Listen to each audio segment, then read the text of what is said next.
다음 주부터 본격적으로 일순환이 시작되는데 그 전에 이번 주는 예비순환으로 다른 과목들 보셨을 텐데 형법은 원래 예비순환에 계획이 없었는데 제가 중간에 좀 넣어달라고 했습니다. 왜냐면 원래 의도는 그러니까 원래 이 예비순환의 주된 목적은 여기 사실 기출문제를 간단하게 풀이하는 것처럼 이제 광고로 나가긴 했는데 저의 주된 의도는 이거보다는 사실 초보자들이 많으니까 초보자들을 위해서 형법의 전반에 대해서 좀 개관을 좀 하는 그런 강의를 할 의도였어요.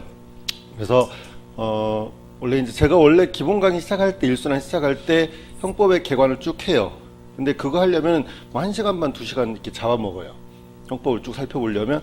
그러면 기본 강의 할 때 그렇지 않아도 강의 횟수가 좀 빠듯해 가지고 보강도 하고 막 그러니까 진도가 밀리잖아요. 그래서 조금 이걸 미리 이렇게 예비순환으로 해가지고 미리 해놓으면 제 수업을 듣는 분들이야 당연히 본 강의로 이어질 거고, 그 다음에 제 수업을 듣지 않는 분들도 선택할 수 있으니까 그런 분들도 일단 초보자들의 경우에 특히 형법에서 굉장히 많이 사용되는 용어들 이걸 미리 좀 숙지하고 수업에 임할 수 있기 때문에 도움이 될 거라고 생각을 해서 거기에 포인트가 좀 있었어요. 그런데 학원에서는 이렇게 특별히 이제 그 개관하는 강의에 특별히 이렇게 자료가 있는 것도 아니고 해서 특별히 이렇게 광고로 내보내기 애매했나 봐요. 그래서 기출문제 해설해 가지고 이렇게 나가 있던데 그렇게 나갔으니까 어쩔 수 없이 기출문제 해설도 간단하게 하겠습니다. 여기 지금 들어와 계신 분 중에 유경험자 1년 내지 2년 이렇게 해가지고 유경험자 이 공부하는 동안 제 얼굴에 익숙하신 분도 있어요. 그 다음에 대부분 그럼 초보자 형법 처음 한다. 이런 분들이 솔직한 얘기로 기출문제 해설 들어봐야 무슨 의미가 있겠어요? 뭔 말인지도 모르는데 아직 형법에 대한 기초도 없는 상태인데, 그래서 일단 이 기출문제 해설 요거는 이렇게 문제를 쭉 보면서 그 자세하게 할 시간 없으니까 간단하게 문제 보면서 틀린 거 위주로 옳은 것은 해설 보면서 보시면 되니까 틀린 거 위주로 해서 체크를 하고 1시간 내지 1시간 반 사이에 끝내고 그 다음에 뒤로 다음 시간에는 형법의 개관 이것을 하는 시간을 갖도록 하겠습니다.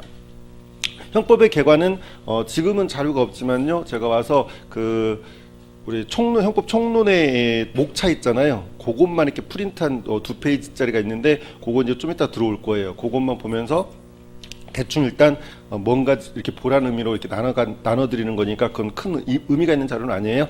대신에 좀 이따 개관 강의할 때는 필기 자료는 좀 있어야 돼요. 필기 노트. 좀 필기를 좀 하면서 용어들을 배울 거니까 혹시 준비 안 되신 분들은 이 기출문제 풀이 끝나고 나서 쉬는 시간을 이용해서 이렇게 필기 자료를 노트랄지 이런 것들을 좀 준비하시면 좋겠네요. 먼저 기출문제 해설을 간단하게 먼저 보겠습니다. 초보자신 분들은 잘 모르시더라도 그냥 그런가 보다, 이런 용어가 있구나, 형법의 용어가 이런 게 있구나라는 어떤 가벼운 마음으로 임하시기 바랍니다. 1번부터 보겠습니다. 소급표 금지원칙에 관련된 문제인데요. 형법에서 죄형법정지는 가장 기본입니다. 우리가 누군가를 처벌하기 위해서는 그 이것이 범죄다라는 것을 법에 규정해내야 되죠.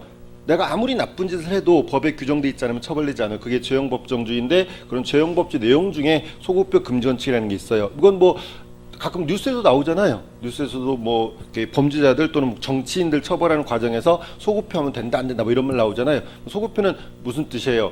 초보자들을 위해서 하는 말이죠.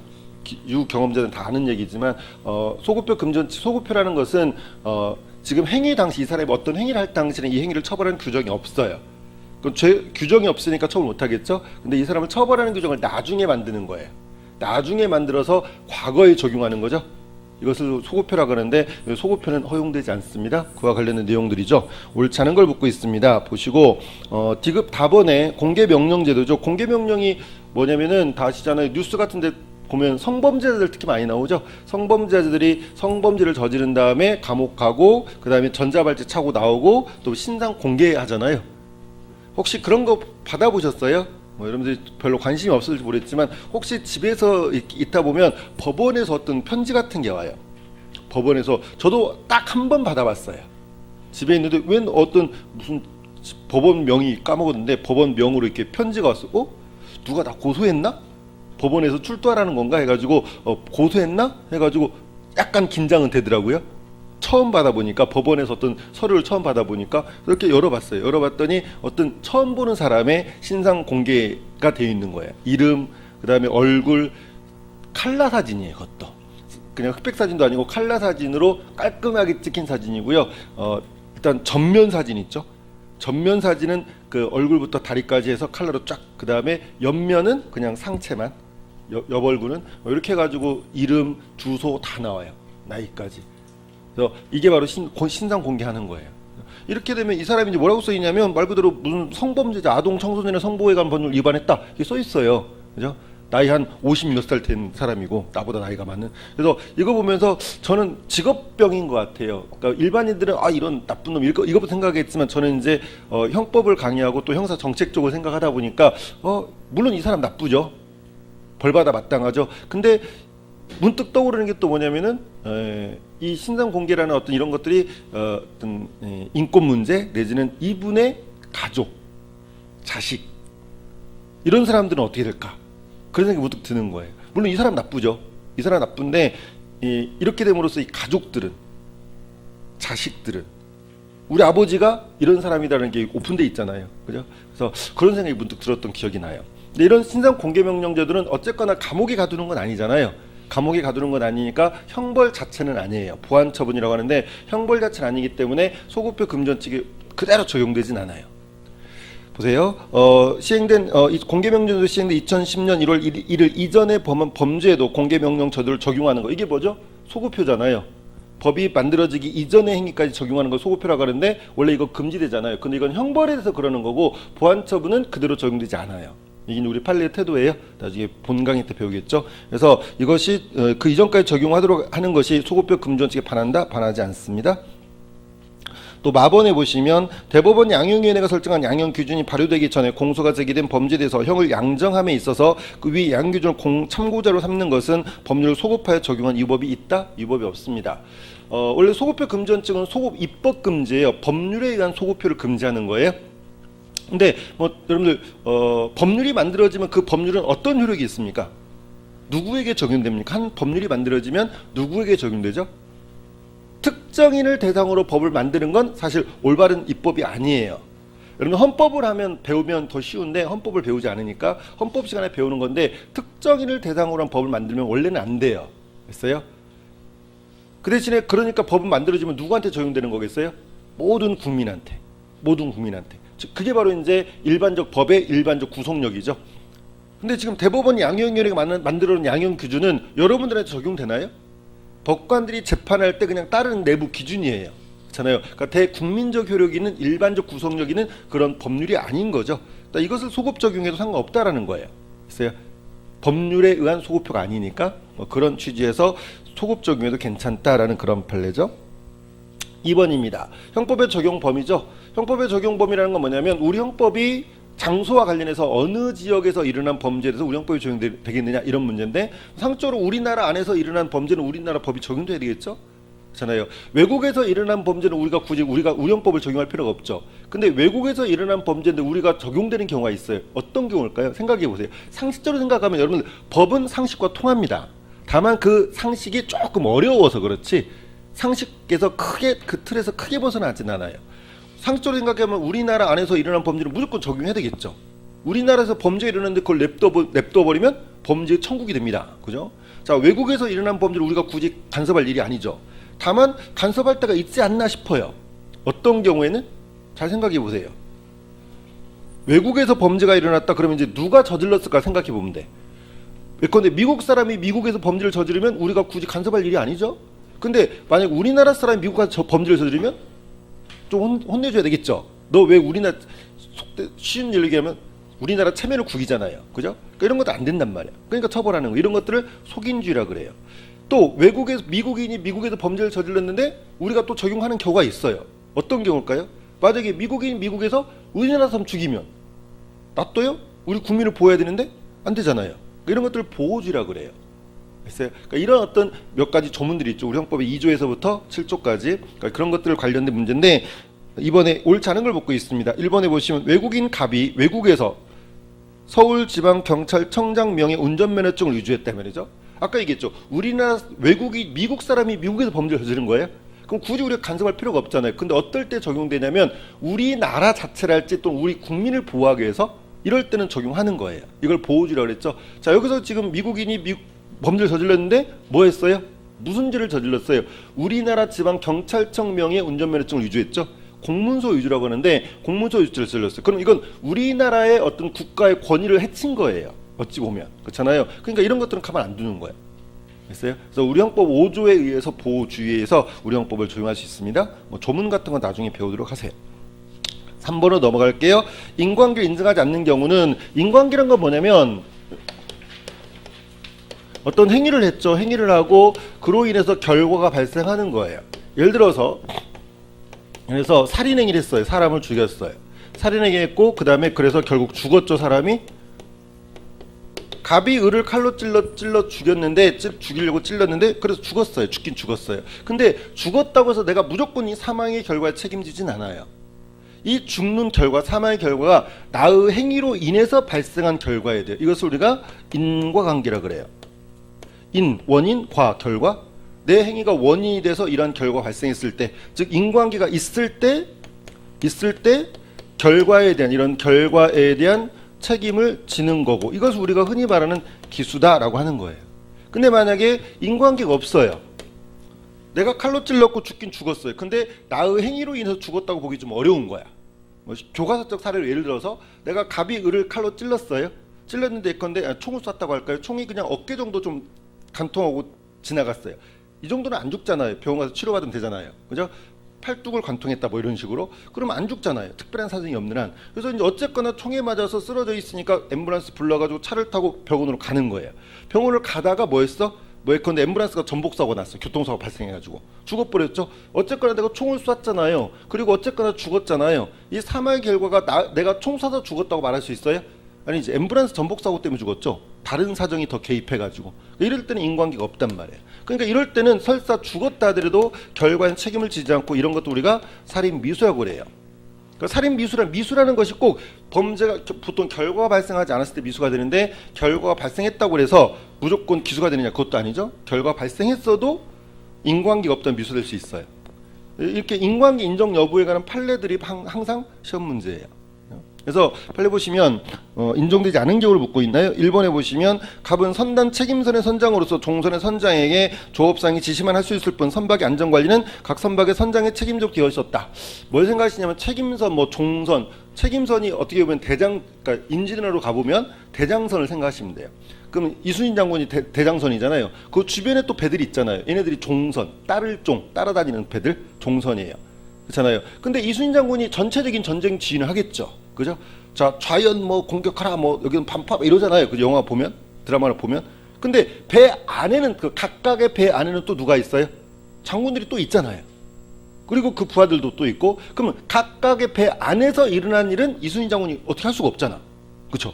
그 각각의 배 안에서 일어난 일 안전관리는 누가 하겠어요? 그 배에 선장이 따로 있으니까, 그 배에 장군이 따로 있으니까 그 사람이 책임지는 거겠죠. 이거 그런 내용이에요. 즉 책임선의 선장, 대장선이라고 해서 모든 걸 책임질 수는 없다라는 거죠. 그래서 그러니까 갑은 선단 책임선의 선장으로서 종선의 선장의 조업상에 지시할 수 있을 뿐 선박의 안전관리는 각 선박의 선장이 책임지도록 되어 있었단 말이죠. 그렇다면 갑이 풍랑 중에 종선의 조업질을 한 것과 종선의 풍랑으로 인한 매몰 사고 사이에 인과관계가 없다 이거죠.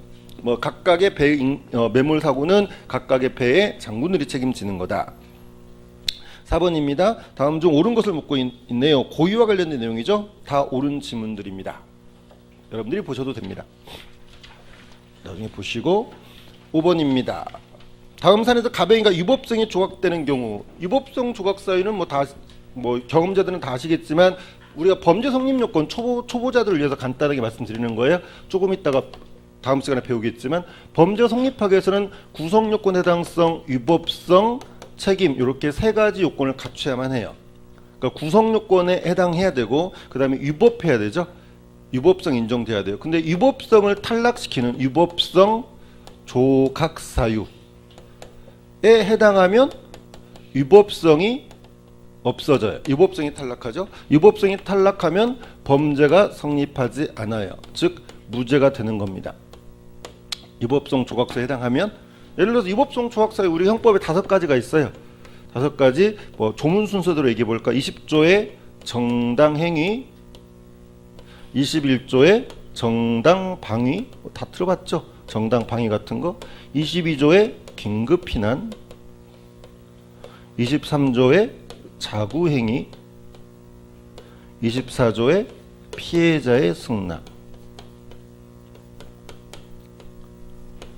이렇게 5가지 유법성 조각사유가 있습니다. 그래서 여기에 해당하면 유법성이 탈락해서 범죄가 성립하지 않고 무죄가 됩니다. 그래서 유법성 조각사유들을 묶고 있죠.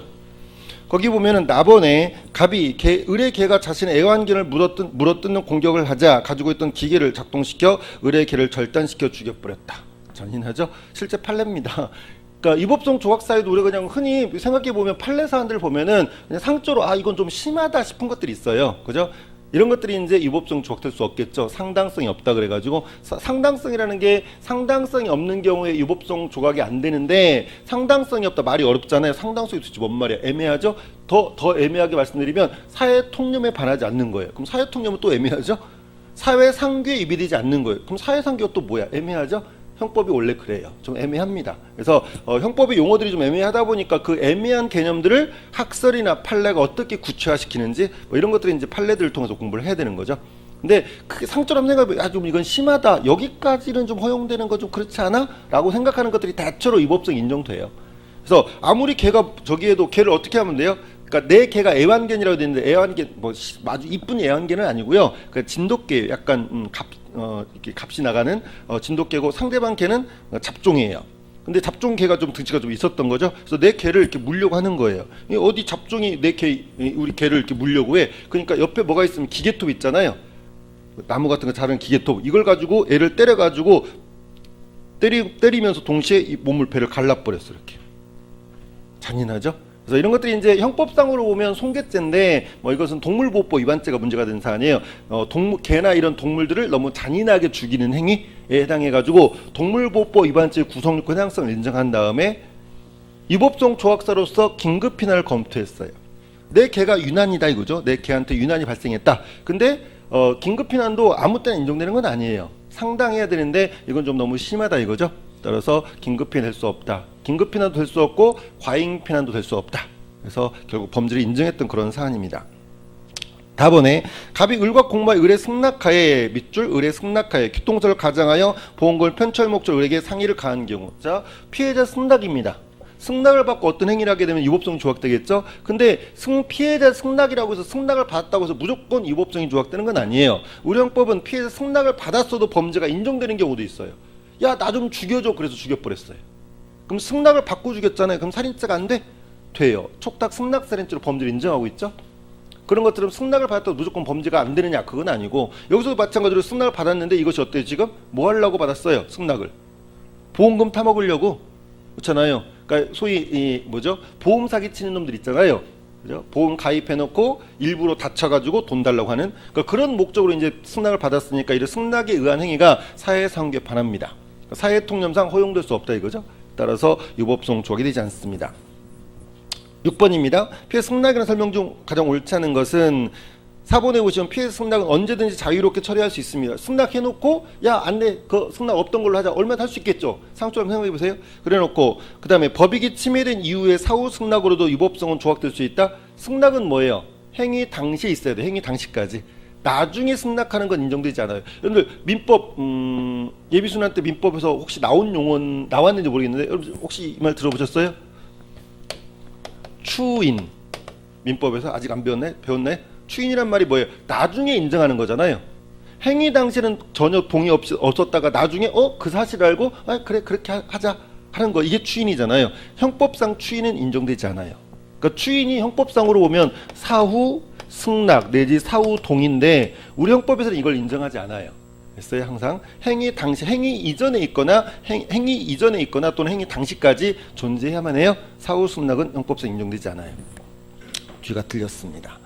7번은 원자행위 관한 설명 중 옳지 않은 것인데, 원자행 원인의 자유론행이라는 것은 뭐냐면 이건 설명하려면 오래 걸리니까 그냥 개념만 알고 넘어갈게요. 원인에 있어 자유로행위라는 건 뭐냐면 책임 능력 관련된 건데 만약에 이런 거예요. 나는 원래 멀쩡한 사람이에요. 그러니까 여러분 여기 책임은 일단 여기까지 인정돼야 되죠. 구성 요건에 해당하고 유법성도 인정됐어요. 유법성이 인정되는 사람이에요. 근데 이 사람에 대해서 책임을 묻는 건 뭐냐면 책임은 위법한 행위한 사람에 대한 비난이에요. 비난할 수 있느냐를 검토하는 거예요. 됐어요? 위법한 행위를 했다고 해서 무조건 비난할 수 있느냐? 그건 아니에요. 예컨대 생각해 보세요. 만약에 내가 A를 죽였는데 왜 죽였냐면 B가 나한테 총을 겨누고 너 A 안 죽이면 내가 너 총 쏴 죽여버린다 이러고 있는 거예요. 그러면 내가 살아야 되니까 안 그러면 얘가 나 죽인대잖아요. 그러니까 어쩔 수 없이 내가 A를 찔러 죽이는 거죠. 그럼 이 사람을 죽였어. 어쨌거나 사람을 A를 죽였잖아요. 그러니까 살인죄의 구성요건에 해당해요. 사람을 죽이는 행위는 특별한 사정이 없는 한 다 위법합니다. 됐어요? 근데 이 사람 비난할 수 있어요? 사람을 찔러 죽인 저에 대해서 비난할 수 있어요? 누구라도 그렇게 찔러 죽일 거란 말이에요. 자기가 살아야 되니까. 그죠? 안 찌르고 결국 내가 죽어버리면 재판도 안 열려요. 어차피 나 죽었으니까. 그렇잖아요.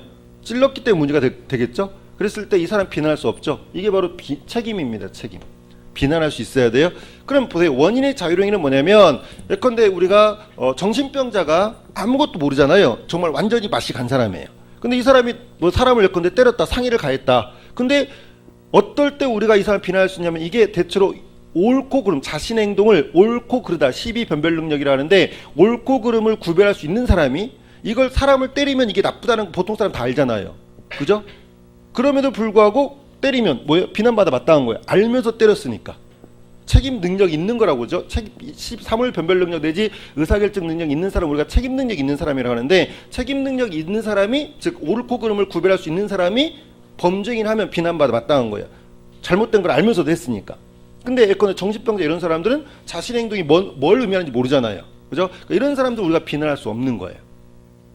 책임 무능력자가 되는 거죠. 예컨대 형사 미성년 어린애들 있잖아요. 어린애들 물론 요즘에 이제 나이가 좀 더 내려야 된다 이런 얘기 하고 있지만 14세 미만자에 대해서는 얘는 범죄를 저질러도 비난하지 않아요. 형법적으로는. 그렇잖아요. 가끔 뉴스 나오죠. 최근에 지금 14살짜리 아이들이 재판받고 있는 거 아시죠? 누군지 아시죠? 그 여중생들이 이렇게 어떤 애 이렇게 막 심하게 때려가지고 정말 심하게 때렸잖아요. 요즘 애들 무섭잖아요. 근데 두 아이는 만 14세가 넘어가지고 학년은 같은데 같은 또 동급인데 나이 차 있잖아요. 분명 여러분 친구들 사이에서도 뭐 요즘에 빠른 몇 살 뭐 이런 애들 있잖아요. 한 친구는 14살이 돼가지고 구속돼서 재판받고 있고 한 아이는 형사 미성년자였어요. 만 14세가 안 됐던 거야.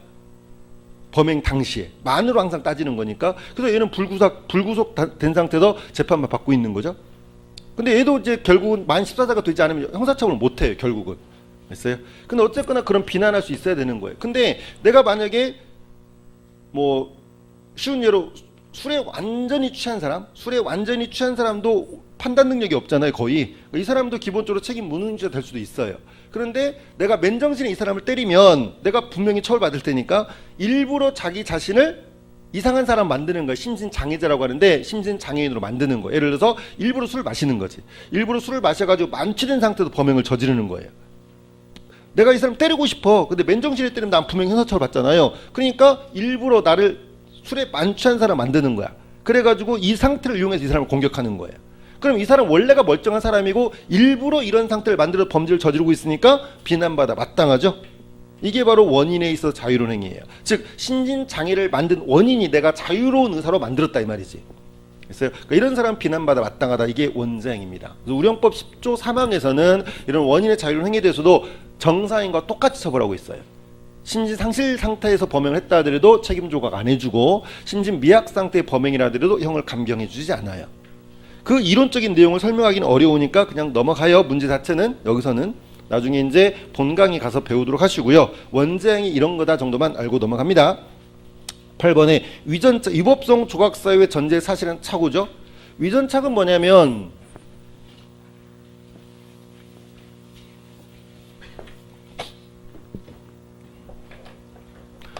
위법성 조각사유의 전제 사실에 대한 착오라고 되어 있습니다. 이게 뭐냐면 자 이거죠. 구성요건에 해당한다고 했을 때 어떤 범죄의 구성요건 해당성이 인정됐을 때 여기서 뭘 검토해요? 위법성 조각사유, 위법성 조각사유를 검토하는 거예요. 위법성 조각사유를 검토하는데 위법성 단계에서는 위법성 조각사유를 우리는 정당화시키는 사유다. 정당화 사유라고도 합니다. 정당화 사유. 그럼 위법성 조각사유가 위법성 조각사유에 해당하기 위해서는 요건이 객관적으로 내가 예컨대 구성요건이 예를 들어서 구성요건이 상해죄를 저질렀다고 쳐봐요. 다른 사람은 상해죄를 내가 갑이 을을 상해를 가했어요. 근데 내 이 상해를 가한 행위가 위법성이 조각되는지 한번 살펴보는데 예를 들어서 정당 방위를 예를 들어 볼까요? 그럼 내 행위가 객관적으로 정당화될 만한 정당화 사유가 있어야 돼요. 사유 또는 상황. 객관적 정당화 상황이 있어야 돼요. 예컨대 내가 이 사람을 때려도 되는 것 중에 하나가 예를 들어서 저놈이 강도야. 나한테 강도짓을 하려고 하는 거죠. 객관적으로 딱 보니까 그럼 얘 때려도 되잖아요. 그러니까 이게 바로 이제 얘가 강도라는 이 상황이 객관적 정당화 상황, 내 행동을 정당화시키는 객관적 상황이다 이 말이죠. 또 나아가서 주관적 측면에서도 정당화 사유가 있어야 돼요. 정당화 요소라고도 하죠. 요 사유를 예를 들어서 지금 객관적 정당화 상황이 예를 들어서 강도다 이 말이야. 강도. 상대방이 객관적으로 이게 이제 이걸 다르게 얘기하면 정당방위 예를 들면 현재의 부당한 침해가 있는 거죠. 강도가 나한테 공격하는 건 현재의 부당한 침해잖아요. 주관적 정당화 요소는 이런 객관적 정당화 상황 요거를 인식하고 정당화 시키겠다는 의사예요. 인식 및 의사. 즉 저 사람이 강도라는 걸 알고 때려야 돼. 강도라는 걸 알고 이 강도를 막겠다는 의사. 이걸 우리가 간단히 얘기하면 방위 의사라 그래요. 요게 두 가지가 다 있을 때 정당 방위가 되는 거예요. 이거 두 가지가 만약에 다 거쳐지면 정당 방위가 되는 거예요. 그런데 객관적 정당화 상황을 다른 말로 객관적 위법성 조각 사유의 객관적 전제 사실이라고 돼요. 요거죠? 위법성 조각 사유의 사실은 객관적 전제 사실이에요. 이해된 차원을 일으키는 거예요. 예를 들어서 밤늦게 귀가하는 남편이에요. 남편을 강도로 오인하고 상해를 가했어요.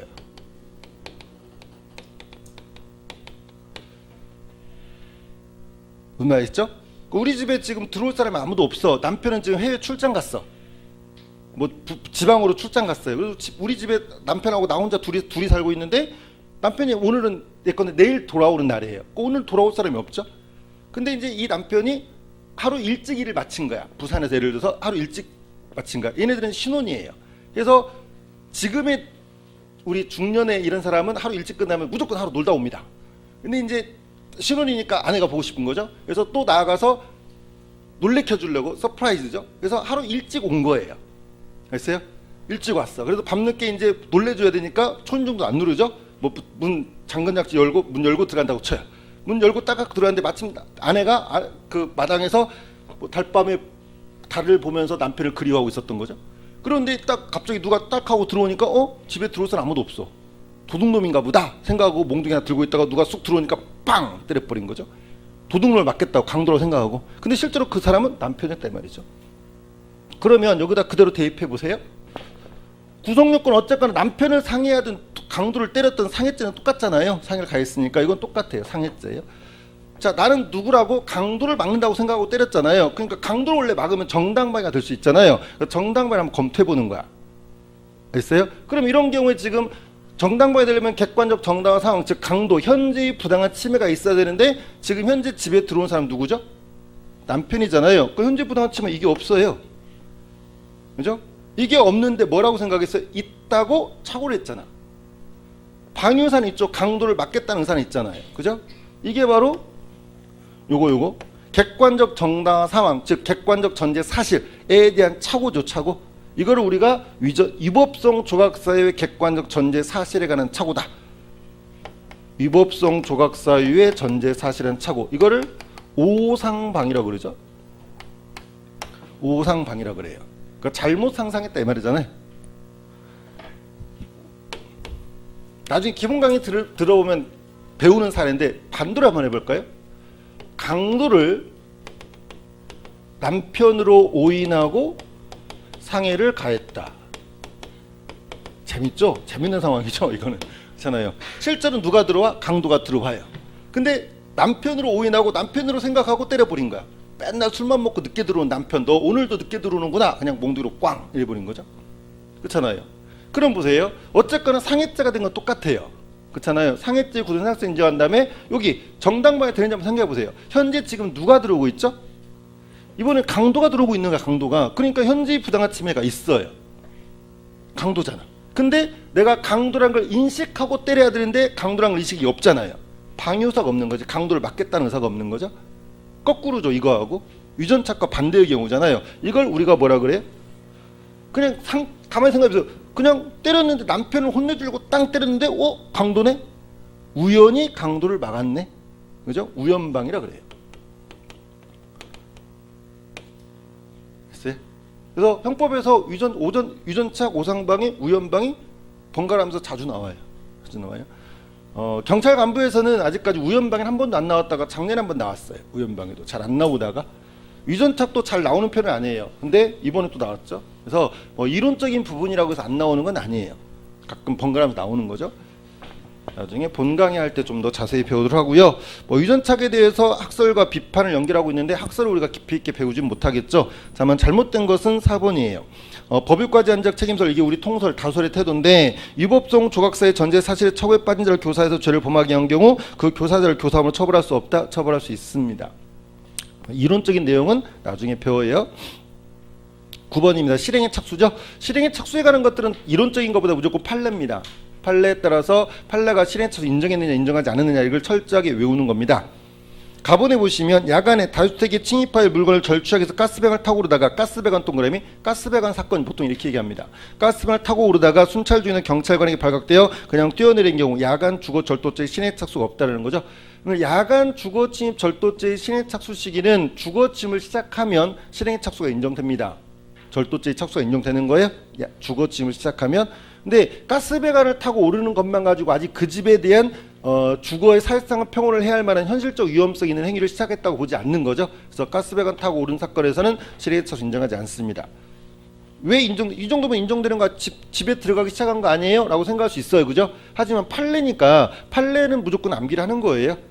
판례 옳고 그름을 떠나서.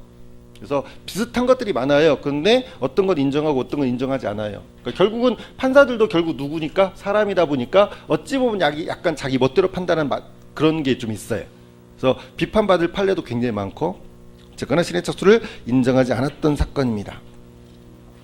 그 다음에 라본의 허위 채권에 의한 공정설 집행권으로 하여 채무자의 소유권이나 청구권에 대해서 압류 신청을 했다. 압류 신청을 했으면 소송사기의 실행 착수 인정됩니다.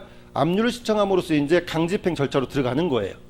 따라서 실행 착수 인정되는 것이고, 마본은 무지 많이 나오죠. 갑이 강간을 목적으로 의뢰집에 침입해 안방에 들어가 두고 자고 있던 의뢰 가슴과 엉덩이를 만진 사건. 가슴과 엉덩이를 만지면서 빗줄. 가슴과 엉덩이를 만진 사건 보통 이렇게 얘기합니다. 자, 이것만 가지고 강간죄 실행 착수는 폭행협박을 시작해야 돼요. 폭행협박을 시작해야 되는데 가슴과 엉덩이를 만진 것만 가지고는 아직 폭행협박을 시작했다고 말할 수 없다라는 거죠. 착수가 부정된 사안이었습니다. 거기 해설을 보면 각각 문제 해설의 끝에 보면 기출이라고 표시되어 있잖아요. 그래서 대부분 보면 표시가 돼 있어요. 그러니까 거의 한 80% 이상이 기출 지문이 또 나옵니다. 근데 여기서 기출이라는 뜻은 절대로 경찰 간부 시험에서 나왔던 기출만 의미하는 게 아니에요. 각종 모든 직렬, 다른 사법 시험부터 시작해서 변호사 시험, 법원 행시, 승진 또는 순경 시험 이런 것들 다 포함한 거예요. 됐어요?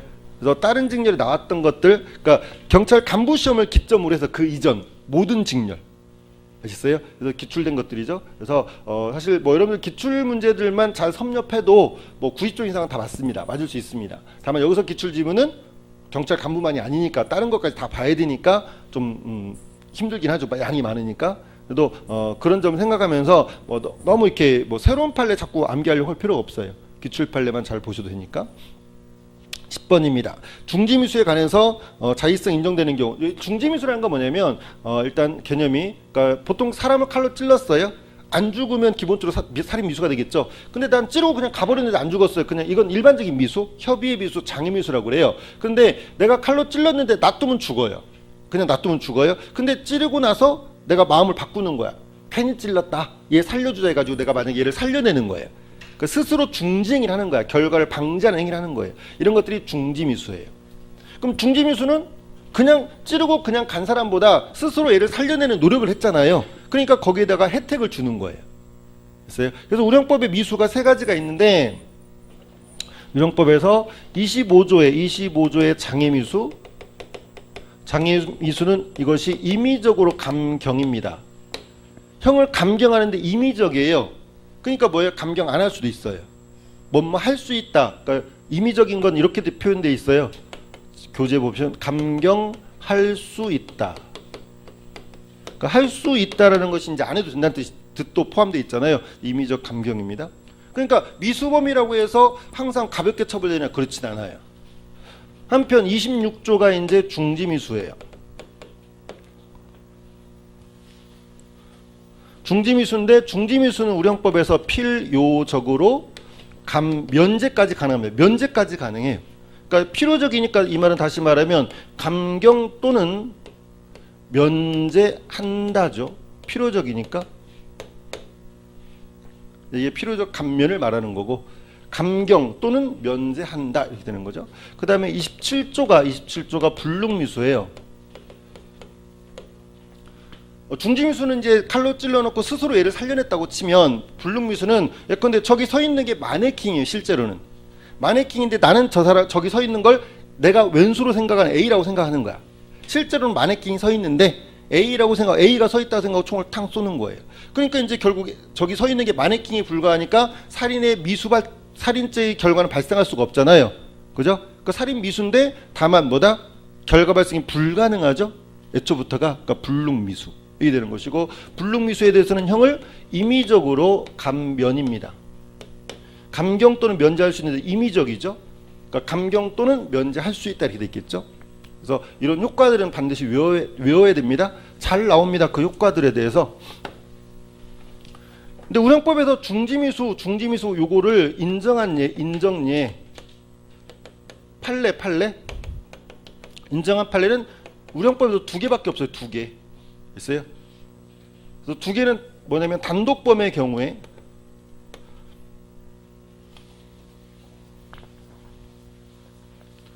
단독범에 있어서 간단히 얘기하면 친해지면 사건, 다음번에 만나 친해지면 응해주겠다 사건인데, 그냥 간단하게 친해지면 사건이라고 할게요. 그러니까 이건 뭐냐면 지금 갑이 을려를 강간하려고 하는 거예요. 강간하려고 하는데, 을려가 이제 피해자 을려가 좀 재치를 발휘한 거죠. 그래서 평소에도 안면이 있었던 거예요. 안면이 있어가지고 강간하려고 하니까 강간당할 수는 없잖아요. 그러니까 이제 재치를 발휘해서 나도 너한테 마음이 있었다 이렇게 얘기하는 거야. 나도 너한테 마음이 있었다. 그러니까 우리 앞으로 사귀어보자. 오늘부터 1일 하자 이거지. 사귀어보자 해가지고 앞으로 친해지면 내가 얼마든 응인해 줄 테니까 지금 이런 식은 아니지 않느냐 이렇게 설득을 하는 거예요. 그러니까 이제 이 피고인이 그러자 이렇게 된 거야. 그래서 그만뒀던 거죠. 그 특별히 이제 이 사람 맘만 먹으면 할 수도 있었잖아요. 근데 자기가 스스로 그만뒀다고 평가하는 거야. 얼마든지. 그래서 이럴 때 이제 중지미수를 인정한 거죠. 그래서 실제로 보통 1, 2, 3, 4번 중에 다음 그러니까 박스형으로 뭐 몇 개냐를 묻는 문제가 아니라 1, 2, 3, 4번 중에 중지미수를 찾아라 그러면 친해지면 찾으면 답이에요. 그게. 이거밖에 없어요. 이거밖에. 단독범의 경우에. 그래서 그게 어디 있죠? 저기 있네. 라본. 갑은 을을 폭행한 다음 강간하려고 하다가 을이 다음번에 만나 친해지면 응해주겠다 이래 돼 있잖아요. 이 사건에서 중지미수가 인정된 사안이고, 그 다음에 합동범 사례가 있어요. 합동범은 이제 2인 이상이 합동해서 범죄를 저지르는 건데, 이것은 청광상해 사건이라고 해요. 청광상해 사건이라고 그래요. 청광상해는 이제 가계인 거죠. 근데 갑과 을이 도둑질하러 간 거예요. 청광상이라는 데 있으면 갑과 을이 이제 도둑놈, 절도범들이에요. 절도범. 합동범이죠. 그런데 갑이 얘는 밖에서 망을 보고 있고 얘가 들어가서 도둑질하고 있는 거예요. 착수를 했어요. 근데 이제 여기에 A가 주인이겠죠. 주인인데 이 갑이 망을 보다 얘는 전과도 있었어요. 그래가지고 주인한테 전화를 걸어요. 마음을 바꿔가지고 이러다가 어차피 걸리면 또 이제 또 내 전과만 늘어나고, 그러니까 전화를 걸어서 야 니네 집 도둑 들었다 이렇게 된 거야. 가게 앞에 보면은 뭐 전화번호 다 기재돼 있잖아요.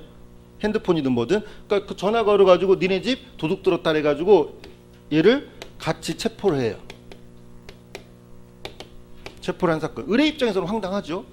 도둑질하러 같이 왔다 갑자기 배신자잖아. 의뢰 입장에서는. 이런 경우에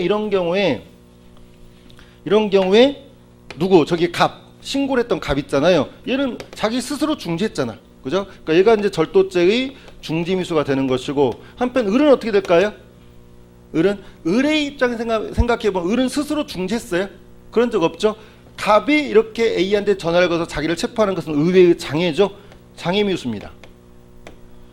됐어요? 그래서 여러 사람이 범죄에 참가했을 때 한 사람의 중지미수과는 다른 사람한테 아무런 영향을 주지 않습니다. 됐어요? 다른 사람한테 효과가 퍼지는 게 아니에요. 그래서 얘는 장애미수가 될 뿐이죠. 그래서 청광상의 사건 나오면 여기까지 하면 2개, 아니면 친해지면 사건이에요. 이거는 또 청광상의 사건 있지요. 거기 보면 나번이에요. 나번. 갑은 을과 함께 병이 경영하는 사무실의 금품을 절취하기로 공모한 후 갑은 그 부근 포장마차에서 있고 을은 사무실에서 열려진 출입문을 통해 안으로 들어가 물건을 물색하고 있는 동안 갑은 자신의 범행 전력 등을 생각하여 가책을 느낀 나머지 병에게 을의 침입 사실을 알려 병과 함께 을을 체포하였다라고 되어 있죠. 이때 이제 갑이 중지미수 했던 사건, 청광상 사건이었습니다.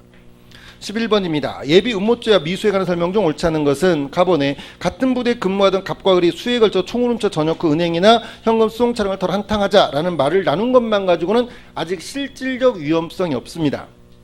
음모가 되기 위해서는 자, 갑과 을이 음모를 했다라고 하려면 두 사람 사이에 뭐가 있어요? 합의가 있어야 돼. 합의. 이렇게 하자라고 합의를 해야 되겠죠. 합의를 해야 되고 그 합의에 뭔가 실질적 위험성이 있어야 됩니다.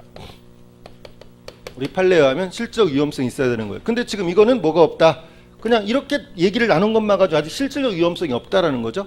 실질적 위험성이 없어서 음모가 될 수 없다라는 그런 판례 사안이었습니다. 그러니까 최소한 그냥 얘기만 나눈 거지.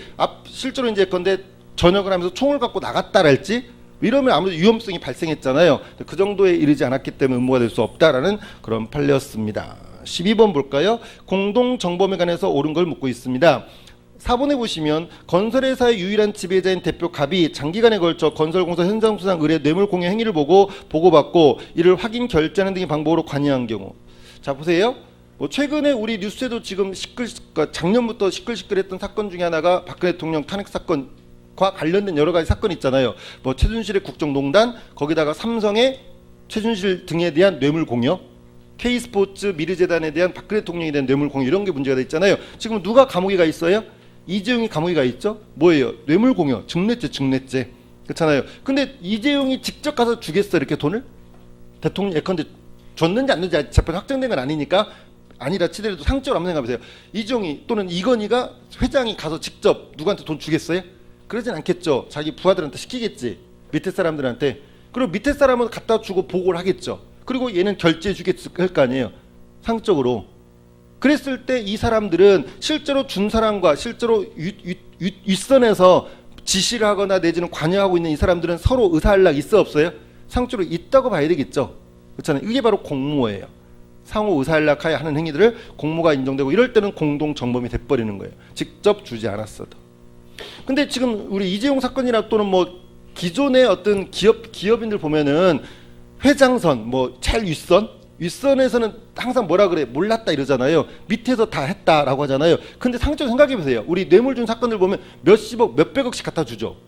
그러면 회사 돈을 갖다 주는데 몇십억, 몇백억을 밑에 사람이 마음대로 갖다 줄 수 있을까? 상적으로 생각해보세요. 말이 안 되잖아요. 기껏해야 몇십만 원, 몇백만 원 이 정도야 그냥 자기가 전결해가지고 이렇게 갖다 준다 치더라도 회사 돈 몇십억, 몇백억을 돈을 갖다 주는데 그거를 윗선에 결제 없이 회사 돈을 마구잡이로 갖다 써? 자 그럼 뭡니까? 그거 횡령 내지 배임입니다. 그 사람들 처벌해야 됩니다. 회사 돈을 막 써버렸으니까. 그죠? 말이 안 되는 거죠. 그래서 항상 이렇게 생각하시면 돼요. 윗선에서 몰랐다 해가지고 이 사람 빠지고 밑에서 책임지는 사건들은 다 뭐예요? 서로 쿵짝쿵짝 한 거예요. 그냥 검찰에서도 그래 너는 봐줄게. 여기까지만 책임져라. 이런 식이에요. 사실은. 상처럼 생각해보세요. 여러분들 나중에 경찰 되실 거 아니에요. 이제 경찰 간부 되시잖아요. 합격하셔서. 그렇잖아요. 그러면 이런 사건을 이제 경험이 쌓이다 보면 이런 큰 사건도 맞겠죠. 근데 여러분 내지는 검찰, 여러분들 어저께인가요? 문재인 대통령이 뭐예요? 최소한 올해 말 내년부터는 검경 수사권 독립 문제를 본격적으로 논의해보겠다 이랬어요. 그렇잖아요. 수사권 독립 문제로. 그러면 이제 당연히 뭐겠어요? 그러니까 순경에서부터 합격해가지고 올라가는 이런 친구들보다는 경찰 간부 또는 경찰 대학 출신의 간부급들이 있잖아요. 이 사람들의 역할이 그만큼 중요해져요. 왜? 수사를 지휘해야 되니까. 잖아요. 그래서 여러분들이 만약이라도 나중에 이제 그런 중요한 자리에 가서 그냥 일개 절도범, 강도범 이런 애들 잡고 다니는 건 이게 참 별로 이렇게 아니잖아요, 그죠? 좀 큰 사건들, 최소한 뉴스에 한번 좀 나오는 그런 사건들 이런 것들 한번 내가 해보고 싶잖아요. 그런 거 하려면 이제 대충 공부해서는 안 돼요. 됐어요? 그래서 정말 검경 수사권의 어떤 독립이라는 어떤 경찰들의 수건을 달성하고 싶다면 다른 거 아니라 검찰과 맞붙어서도 뭐예요? 어떤 그 수사 지휘나 수사권에 대해서 법에 대해서 더 절대 밀리지 않는 실력을 갖고 있어야 되죠. 그렇잖아요. 그 정도 돼야 될 거 아니에요. 그래야 검찰한테 야 우리도 할 줄 알아 이렇게 되는 거지. 그렇잖아요. 그래서 그런 점 생각해서라도 이제 공부를 좀 더 열심히 해야 되지 않을까 뭐 이런 생각도 해보는데 어쨌거나 여러분들이 나중에 그런 자리에 가보면 여러분들이 할 수 있는 권한이 별거 아닌 것 같아도 굉장해요. 그냥 일반 시민들에 대해서도 그냥 여러분들이 그냥 눈 감아버리면 봐줄 수 있는 거고 그렇잖아요. 이런 자리에 가서도 예컨대 윗선까지는 뭐 봐주고 그냥 여기까지만 책임지게 할 수 있는 그런 나름대로의 권한들이 막 생기죠. 그러니까 이런 권한들을 어떻게 사용해야 될까를 한번 생각해 보세요. 누구를 위해서 사용해야 될까? 잖아요. 그런 거 한번 생각해 보는 게 좀 필요하지 않을까. 어쨌거나 이런 것도 공동 정범이 된다라는 거죠. 13번입니다. 교사범, 종범. 교사범은 범죄를 시키는 사람이고 종범은 범죄를 도와주는 사람이죠. 쉽게 생각하면. 이랬을 때 옳지 않은 걸 묻고 있는데 4번에 보시면 1인 회사의 주주가 개인적 거래에 수반하여 법인소의 부동산을 담보로 증오하는 사정을 거래 상대방이 알면서 가등기 설정을 요구하고 그 가등기를 격려받은 경우 거래 상대방은 배임행위 방조에 당한다? 그렇진 않아요. 상대방이 배임행위를 하고 있다는 걸 알면서도 그냥 나는 그냥 그걸 사는 입장이 훨씬 더 나으니까 그냥 사는 거예요. 상대방 입장에서 판단하는 거지. 내가 자 생각해 보세요.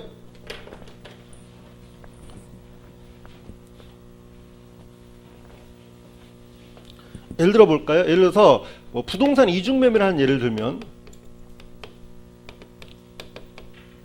부동산 이중매매를 예를 들면 예컨대 갑이 있고 을이 있어요.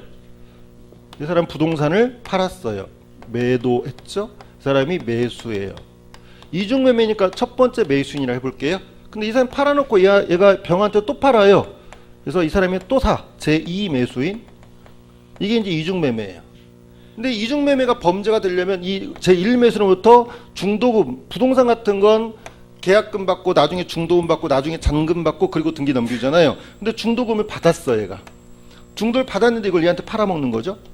그래서 매도를 하고 또 등기까지 넘겨줬어요. 그럼 이렇게 했을 때 이런 행위는 누구에 대해서 이 행위가 이 갑이 제1 매수인 이 사람에 대해서는 뭐가 돼요? 배임죄가 되는 거예요. 을에 대한 배임죄가 되는 거예요. 제1 매수인에 대해서. 그런데 이 사람 병. 근데 이 병은 이 갑이 이렇게 을한테 판 부동산이라는 걸 알아. 얘가 안다는 걸 민법 용어로 뭐라 그러죠? 악이라 그러죠. 악이. 알았어요? 알면서 샀어. 알면서 얘는 매수한 거야. 그럼 이 사람 범죄가 돼야 한대요? 범죄가 돼야 한대요? 안 돼요. 알면서 사도 상관없어요. 내가 사겠다는데 뭐. 근데 이 사람이 이 부동산을 넘겨받으려면 어떻게 만약 얘한테 1억에 팔았다 그러면 이 병이 갑한테 나도 1억 줄게 나한테 팔아라 그러면 갑이 팔겠어요? 안 팔아 상식적으로. 그렇지 않아요? 돈 더 준다고 하니까 파는 거지. 그럴 거 아니에요. 만약에 이 계약이 깨져버리면 이 갑은 을에 대해서 뭐 하죠? 손해배상해야 되죠. 배상할 게 많아요. 이것저것. 그런 것까지 감수하고 파는 거야. 그렇지 않겠어요? 그러면 돈을 더 얹어주겠지. 그렇잖아요? 상점 생각해보세요. 그러니까 이 사람 마음이야. 자기가 돈 더 주면서도 사겠다는데 그걸 누가 뭐라 그래? 근데 민법 배우잖아요. 사적 자치 원칙. 우리는 다 그거잖아요. 상관없어요. 알면서 사도 범죄가 아니에요. 범죄가 아니에요. 범죄가 아니고 상대방 배임죄의 공범이 되지 않는다 이 말이에요. 알았어요? 왜? 자기가 생각할 때 나는 이렇게 예컨대 1억짜리 보통 1억 주고 팔았는데 내가 1억 5천 주고 사도 나한테는 득이 되는 것 같으니까 내가 판단해서 그냥 사는 거란 말이에요. 됐어요? 얘가 범죄가 되는 건 딱 하나예요. 이 병이 단순한 악의만 가지고는 안 돼요. 알면서 적극가담이야. 적극가담. 이 적극가담 표현이 굉장히 중요해요. 적극가담은 뭐냐면은 적극적으로 꼬신 거야. 갑은 이중매매할 사각이 전혀 없어. 근데 얘가 병이 적극적으로 가서 꼬시는 거야. 오늘 싫어, 안 팔 거야. 나 을한테 이미 판 건데 왜 그래? 막 이렇게 거부하는데도 며칠 쫓아다니면서 팔게 하는 거예요. 예컨대 그런 경우는 대부분 이제 을한테 해를 끼칠 목적도 있어요. 여러 가지 이유가. 이럴 때 한해서 얘가 배임죄의 공범이 될 수는 있어요. 그래서 이런 표현이 없으면 단순히 안다는 것만 가지고 범죄가 되지는 않는다. 그런 걸 이해하시면 됩니다. 4번 지문 확인하시면 되죠. 알았다고 해서 그게 범죄가 되지는 않는다. 14번입니다. 옳은 걸 묻고 있죠. 2번에 상습성 있는 자 같은 종류의 죄를 반복하여 저질렀다 하더라도 상습범을 별도의 범죄용으로 처벌하는 규정이 없는 한 밑줄, 상습범을 별도의 범죄용으로 처벌하는 규정이 없는 한 밑줄, 각 죄는 원칙적으로 별개의 범죄로서 경합범이 되는 거죠. 경합범이라는 건 뭐냐면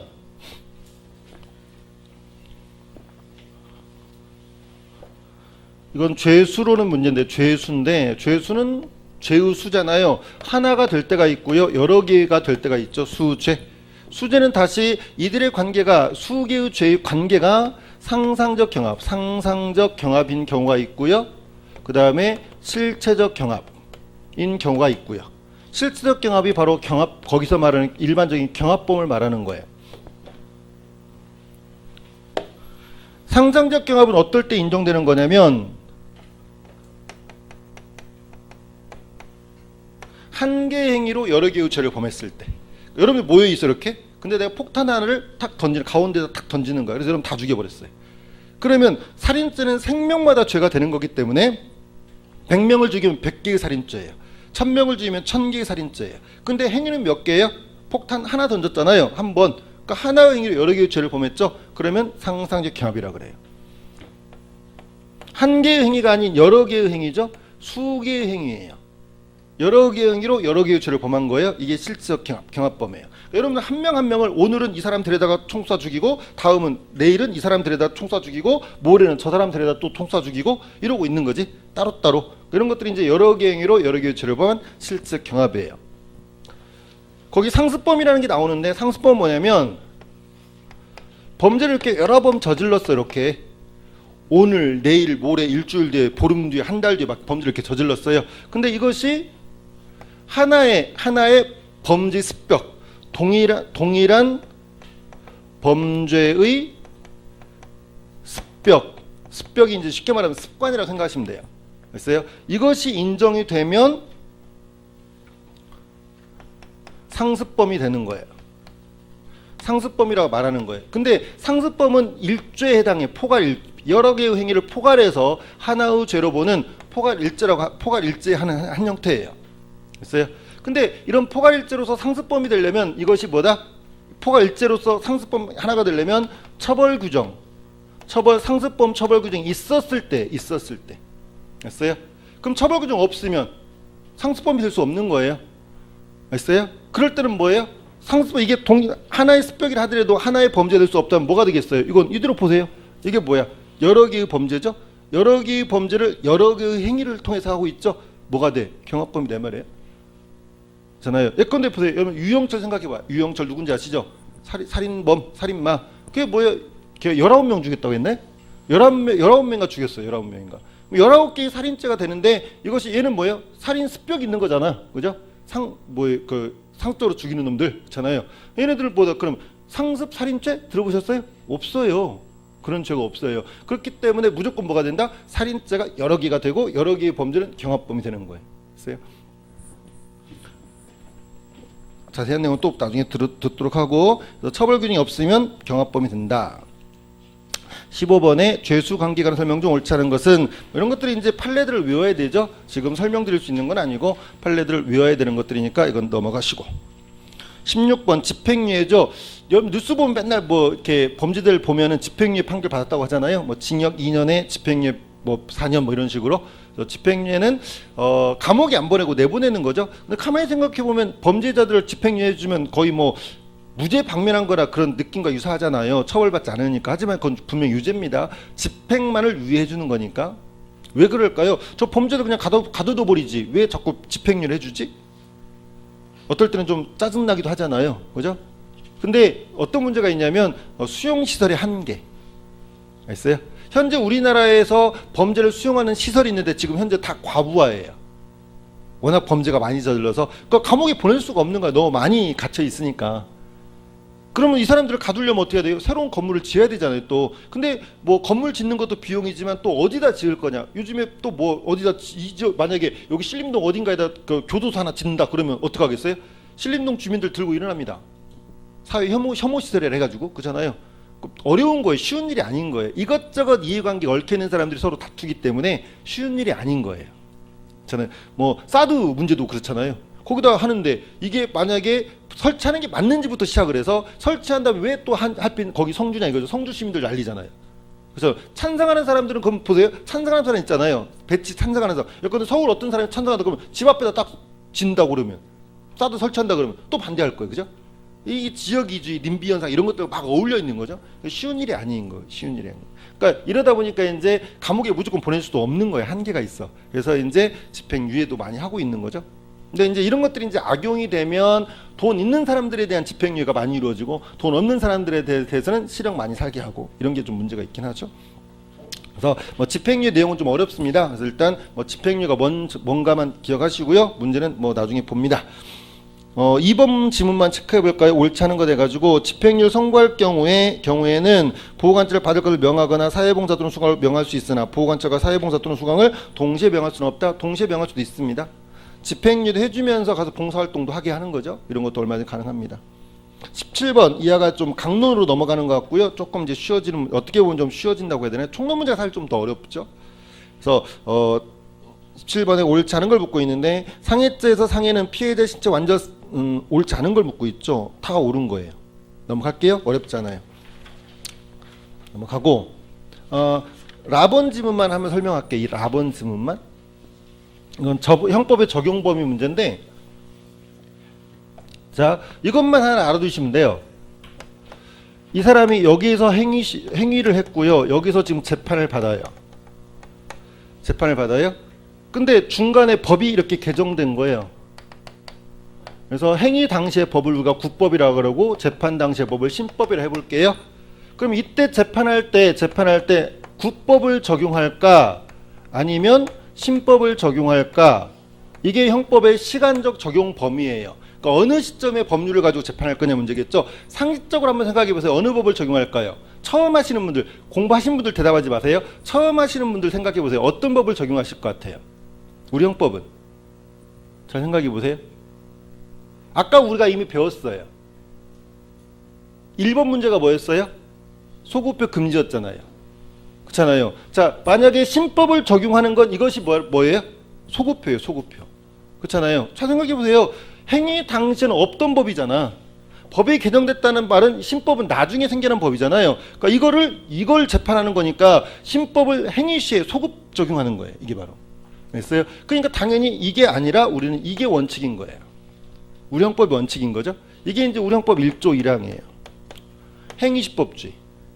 근데 지금 문제는 뭐냐면 이렇게 됐을 때 만약에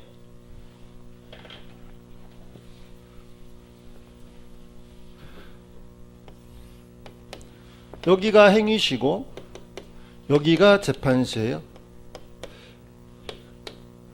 저긴 지금 중간에 법 개정이 한 번 있었는데 만약 법 개정이 이렇게 2번 있다고 치면 법이 그럼 문제가 되는 법이 몇 개예요?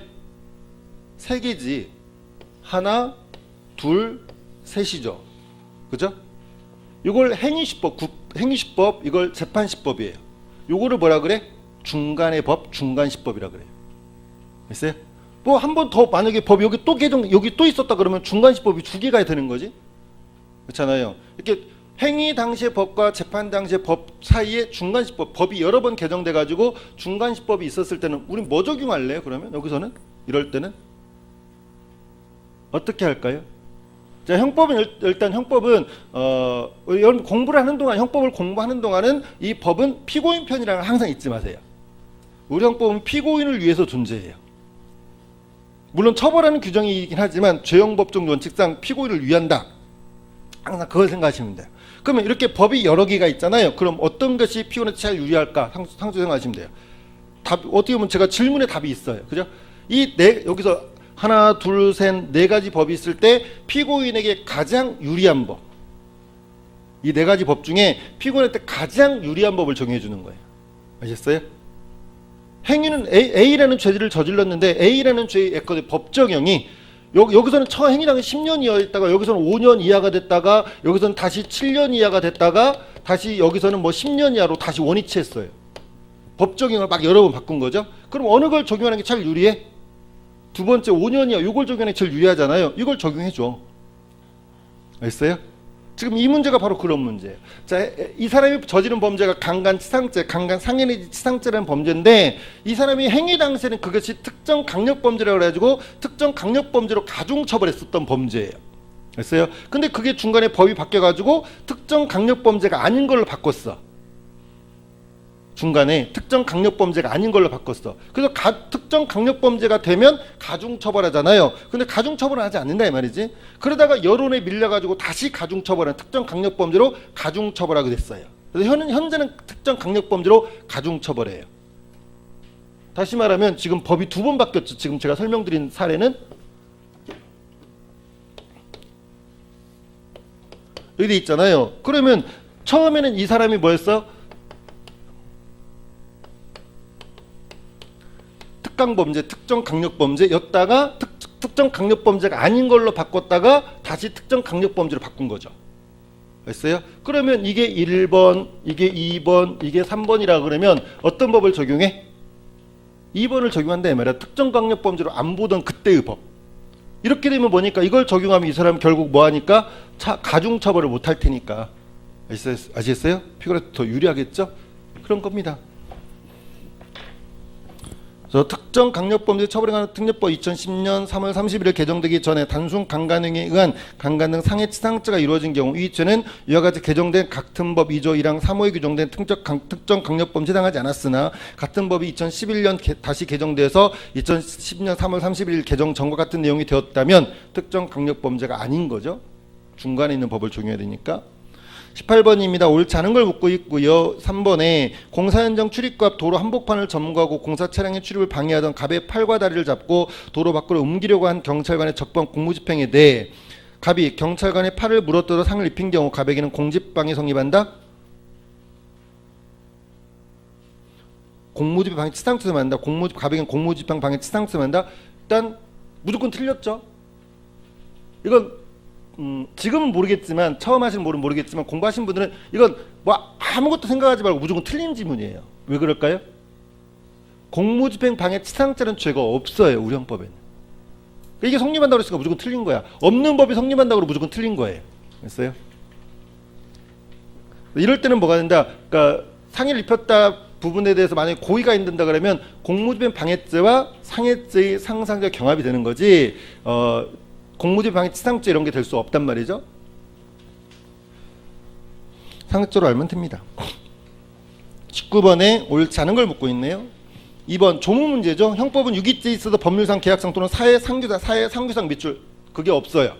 우리 형법에는 법률상 계약상 보호의무 있는 자를 유기죄의 취지로 규정하고 있고 사회상규상 의무 있는 자는 규정돼 있지 않아요. 법 조무 문제고. 20번입니다. 위법성 조각서에 관한 설명 중 옳지 않은 것 묻고 있죠. 가버린 형법 310조는 사실적시 명예훼손죄와 모욕죄에 대해서 적용되지만 이미 틀렸네요. 310조가 특별한 위법, 아까 우리가 위법성 조각사회로서 총론상 5개가 있었잖아요. 20조의 정당행, 21조의 정당방해, 22조의 긴급비난, 23조의 자구행, 24조의 피해 승낙 5개 있었잖아요. 근데 강론상에 특별한 위법성 조각사회가 몇 개 있어요. 강론상에. 그게 이제 명예훼손죄 파트 310조의 위법성 조각사유가 있고요. 명예죄에서. 그러니까 310조 위법성 조각사유는 진실한 사실을 얘기해야 돼. 진실한 사실로서 공공의 이익을 위해서 했을 때 위법성을 조각해줘요. 그 다음에 또 하나가 이제 논란은 되지만 다수의 학설이 위법성 조각서로 보고 있는 게 도박죄에서 일시오락의 정도. 그러니까 도박한 자는 도박죄로 처벌되잖아요. 근데 그게 일시오락의 정도에 그쳤을 때는 그러하지 아니하다. 즉 유법성이 조각된다 보는 거예요. 일시오락 정도가 다른 게 아니고 사회성에 반하지 않는 거예요. 여러분들 명절 때 지난 추석 때 혹시 가족들 모여가지고 고수 쳤습니까? 이게 일시오락의 도박인 거예요. 돈을 좀 걸죠? 내기 하잖아요. 저녁값 내기 한다든지 이런 거 하잖아요. 이런 것들이 이제 도박은 도박이지만 일시오락 정도에 그쳤기 때문에 유법성을 조각할 수 있는 거예요. 그런 게 있는데 어쨌든 310조가 나와 있죠. 그래서 가번에 310조는 사실적시 명예죄에 적용되지 모욕죄에 적용되진 않아요. 모욕죄에 적용되진 않고, 그다음에 출판물 명예죄, 허위사실 명예죄는 적용되지 않는다. 모욕죄도 역시 310조가 적용되지 않습니다. 310조는 사실적시한 명예죄 307조 1항인데 이때만 적용하는 것이고, 나번에 형법 310조에 정한 공공의 이익은 반드시 공적 생활에 관한 사실에 한정될 뿐이므로 사적 생활에 관한 사실은 제외된다. 공적 사실, 사적 사실 묻지 않아요. 사적 사실이 하더라도 공익성 얼마나 인정될 수 있어요? 라본에 언론 매체의 사실적시 명예훼손에게 형법 310조에 처벌되지 않기 위해서는 적시된 사실은 반드시 진실한다. 반드시 진실할 필요는 없어요. 원래 진실해야 되지만 허위 사실을 하더라도 진실한 사실로 오인을 했다면 그 오인한 데 정당한 이유가 있으면 310조를 적용해서 유법성을 조각합니다. 좀 내용이 어렵습니다. 이것도 위전착과 관련됩니다. 나중에 배울 거예요. 근데 반드시 진실한 사실일 필요는 없다. 원래는 진실한 사실인 게 원칙이지만 허위 사실을 하더라도 진실한 사실로 오인해가지고 오인했고 그 오인에 정당한 이유가 있으면 310조를 적용해서 유법성을 조각해주곤 합니다. 21번입니다. 뭐 정답 위주로만 해설해도 조금 더 부연 설명하다 보니까 시간이 걸리는데 잠깐 쉬었다 할까요? 힘들잖아요. 1시간 벌써 넘었으니까. 그래서 한 10분 정도만 쉬었다가 하도록 하겠습니다.